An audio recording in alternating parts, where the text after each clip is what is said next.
welcome to PigTube. I'm Ariana, this is Chucky, and today's video is going to be all about managing your pig when they are showing difficult or dominant behaviors. I do think it's just as important to have a well-trained pig as you would with a dog. And with pigs, to a certain extent, I think that their strength and dominance can almost be worse just because of their size, and they have a lot of sharp teeth. And when you have an indoor pig, it can be different than a dog. So I wanted to cover different ways to manage difficult behaviors. Although they are animals of prey, don't get that too confused with lack of dominance.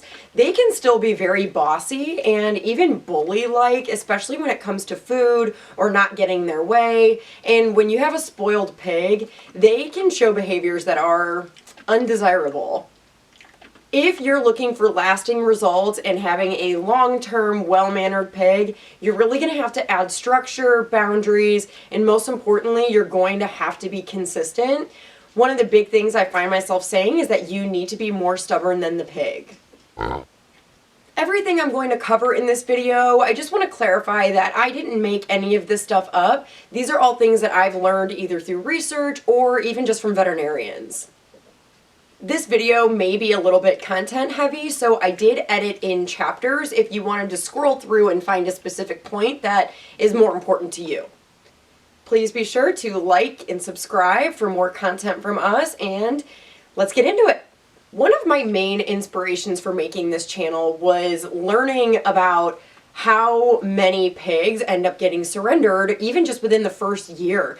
And of course a lot of that could be from their size, but it's also from lack of training and people just misunderstanding the consequences of an untrained pig.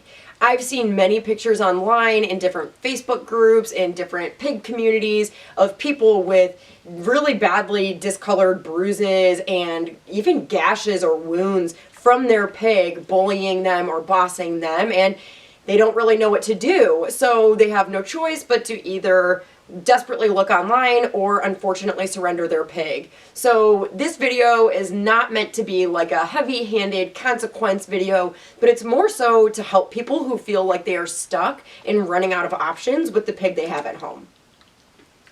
I also have a degree in early childhood, which people may or may not know, and what that means is it kind of goes hand in hand. It kind of all comes together with raising kids, your dogs, your pigs, that there are just certain things that kind of align all of the same way. So, for example, there are things on the human end that we need to be doing that sets our pigs up for success, and a lot of bad behaviors can really be prevented if we do all of the right things on our end.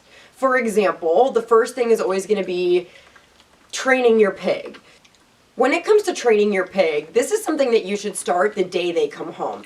So training to me would be potty training, training during meal times, which if you go through my channel, I'll attach some at the end of this video. I do have videos on potty training, mealtime manners, and some other things that you can do, but you also want to train them to be in their own individual space, whether that's a crate or maybe you have a designated pig area that they can't get out of, but you really want to set them up with the correct structure and boundaries so that you don't have to reprimand them as much later, and that way they're not making as many bad decisions.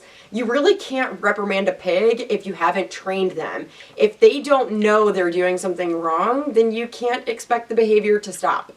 Another really big thing that humans need to make sure that we're doing for our pigs is getting them outside. I really feel with Chucky, his biggest outlet is going outside and getting some sunlight, grazing on grass, and to be perfectly honest, I think the biggest thing for him is to root.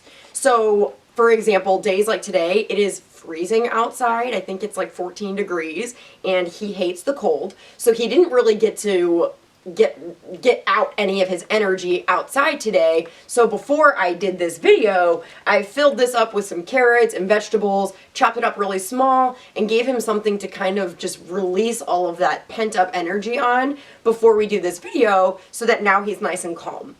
Typically, the more time they spend outside, the better behaved they're going to be in the house. If your pig is showing some uncharacteristic aggression, something that's new that you haven't seen before, that is really just not like them to behave this way, I really recommend going to a veterinarian and make sure, is there something hurting them? Maybe they're not feeling well. Just make sure that they're healthy before we go straight into consequences.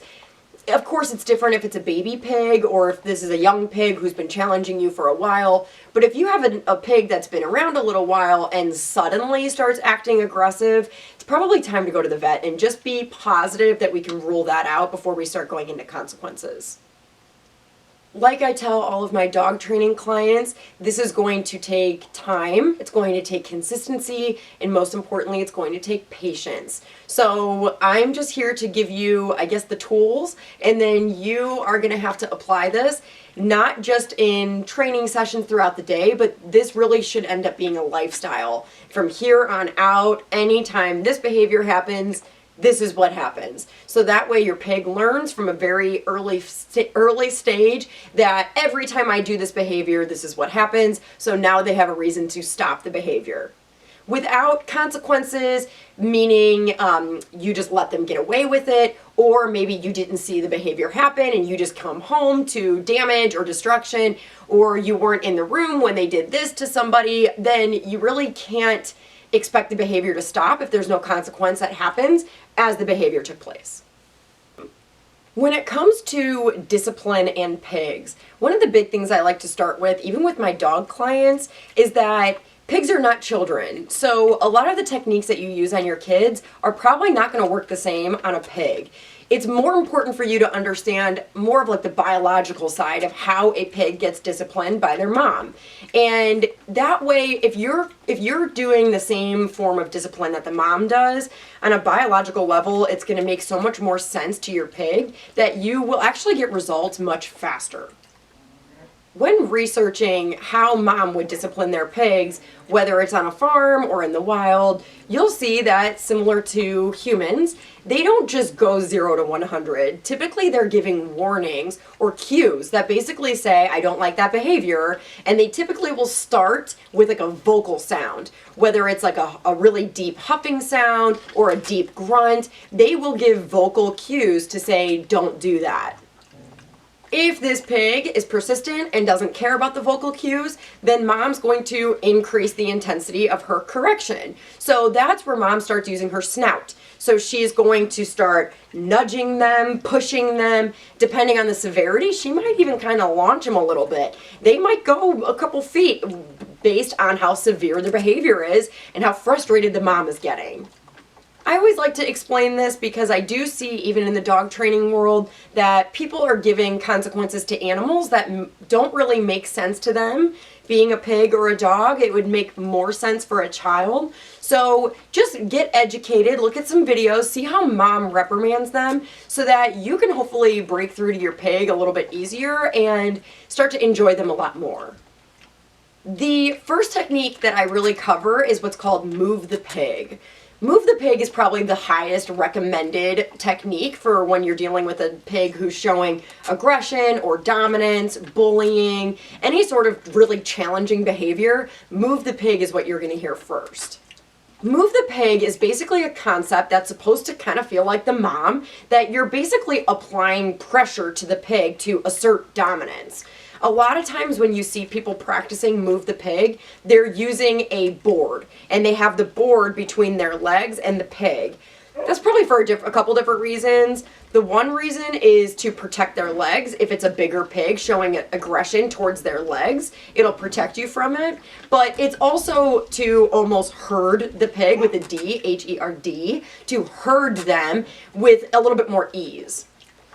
You don't have to use a board to do this. You could even just use like a big lid to a plastic Tupperware container. But I do think the older the pig and the bigger the pig, you're probably going to want some sort of board. But with little guys like this, it might not be serious enough to really get to that point. But if I ever feel like Chucky is going to come after my legs, I would probably start using a board. When you're doing Move the Pig, I always recommend doing something similar to how mom would be doing it. When mom is nudging them or pushing them with her nose, she's also probably stomping her feet and making different vocal sounds. Of course, we are not pigs and we don't make pig noises, but you want to have some sort of correction tone when you're doing this, so that way down the road you can make that tone across the room and they understand that means stop. The next technique I want to talk about is going to be removing your pig from the environment. Before I get too far into this, I always want to start with the fact that I don't really recommend removing them as like a timeout, as I don't rely on that as a solution for bad behavior. However, pigs are habit forming, so the more they do a bad behavior, the more it's going to continue. And as they get older and bigger, it has more of a likelihood to even get worse. So in my eyes, the worst thing you can do when a pig misbehaves is to do nothing at all and just let them continue to get away with it. And I think although it's not a permanent solution to bad behavior, I do think removing them from the situation and putting them in their confined space is a good way to at least prevent the habit from forming.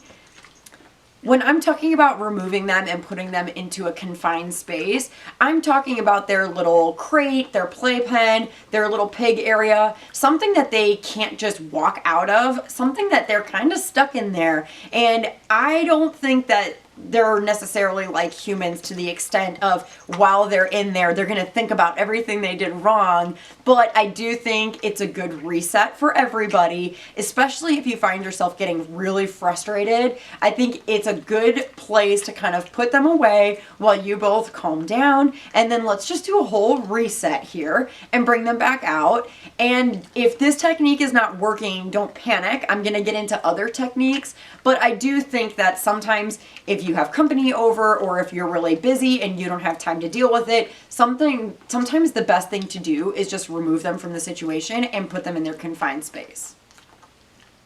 The next technique is going to be about verbal cues or vocal cues.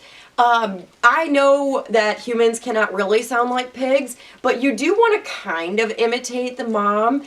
So what that means is when you're using your tone when giving consequences or trying to redirect them, you almost need that tone to be harsh and deep and something that it gets to them, because if you just baby talk them, it's not going to come off as a consequence and they're not going to know you're even reprimanding them. So usually with Chucky, it would be like, go, go, go, or shoo, shoo, shoo.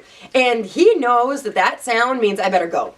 This is actually really helpful with Chucky when he's getting into my bookcase or if he's sneaking off into my closet, which is never a good thing. Usually I use the same sounds that I did with Move the Pig, that basically all I have to do is make that sound and he knows from a distance that that sound means I better get out of here and I better stop what I'm doing. So use the same sounds that you do with Move the Pig and it'll be really helpful in the house.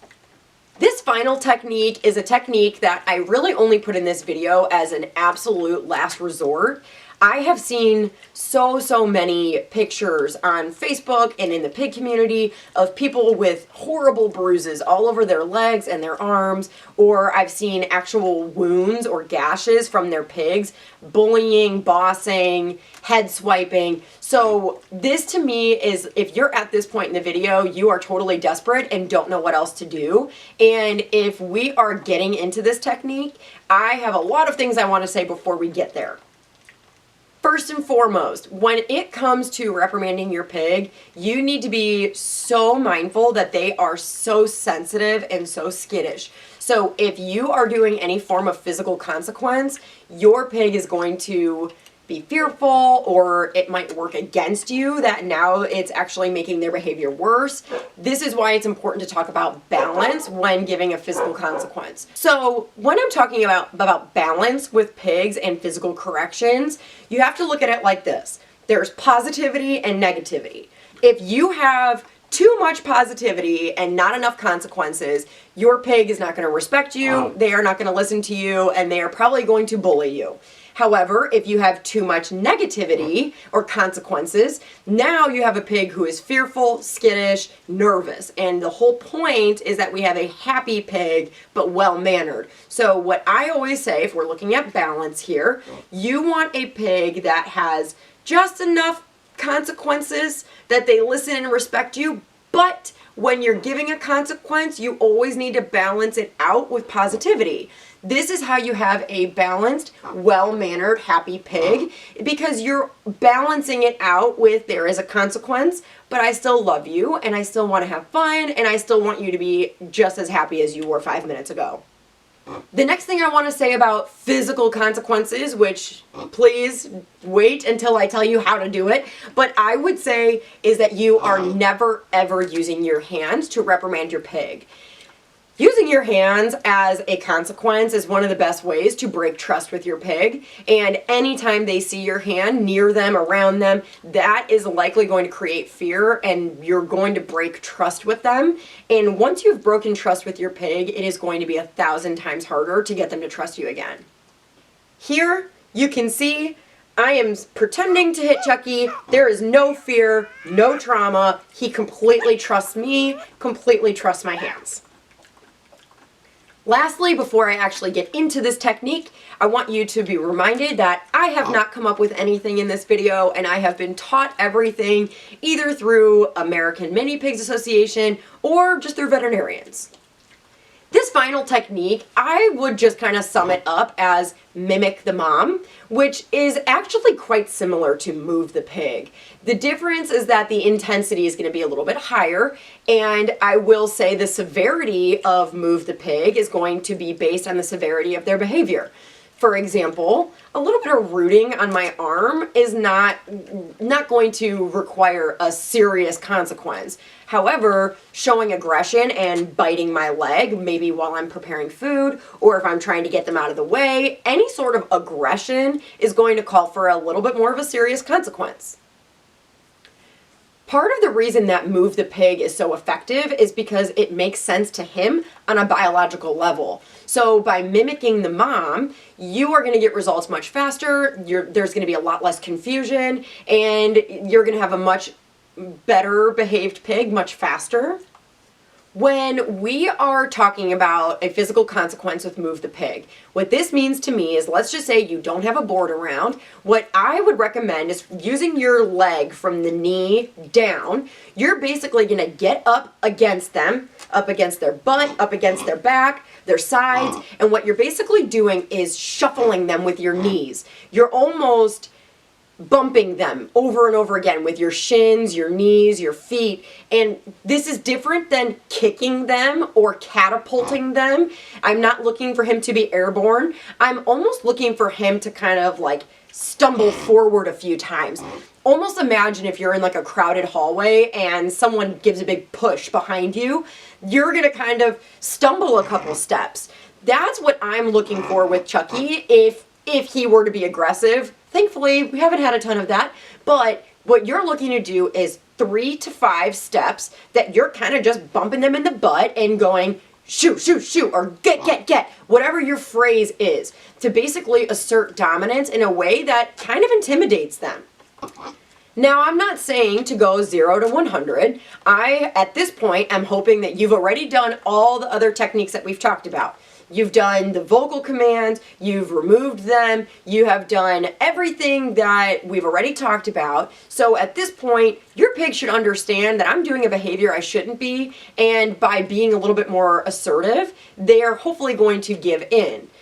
When it comes to the intensity of how harsh you should be bumping them, it really depends. How many times have you done this? Because if this is your 5th time doing it and they're still arguing with you, it's probably time to bump it up. The idea of a consequence is that they learn to stop the behavior.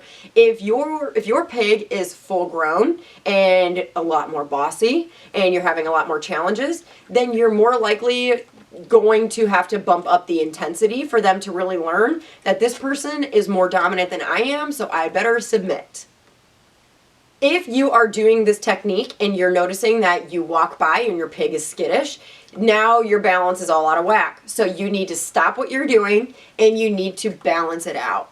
I am not saying to instantly apologize. I don't recommend moving the pig with your legs and then apologizing right after. That is not balance. That is you backtracking your consequence, and now your pig is going, oh, they didn't really mean it. What I mean by balancing that would basically be you move the pig, you give them the consequence when they're having the bad behavior, give it 5 or 10 minutes, and then see, does the behavior happen again or did they stop? Because if they stopped, now is your chance to bring that positivity back up. And that's going to make a big, big difference in having a happy pig, but well-mannered. If you are not sure if your pig is fearful or not, it doesn't ever hurt to just stop what you're doing and build some positivity. Do something that makes them happy, so that way you're building trust, and if the behavior continues, then the consequence continues.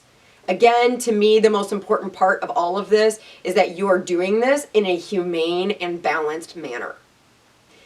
In closing, I want to touch a little bit on my degree in teaching, my experience in professional dog training, and now pig training.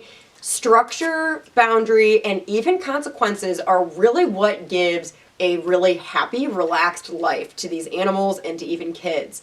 Without structure, without consequences, to an animal that can mean chaos, that can mean instability, unpredictability. So don't feel bad using your crate as like a timeout area. Don't feel bad giving consequences when they do something they shouldn't.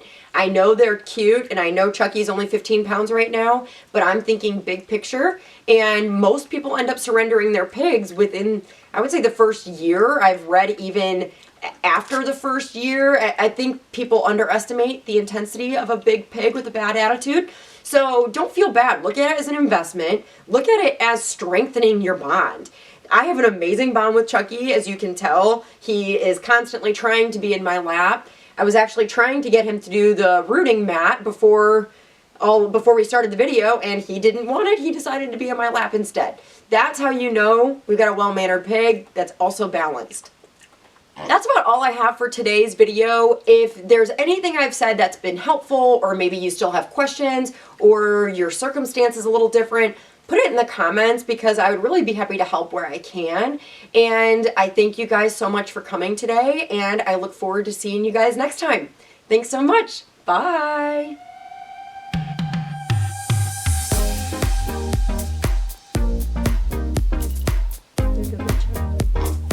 You're so good.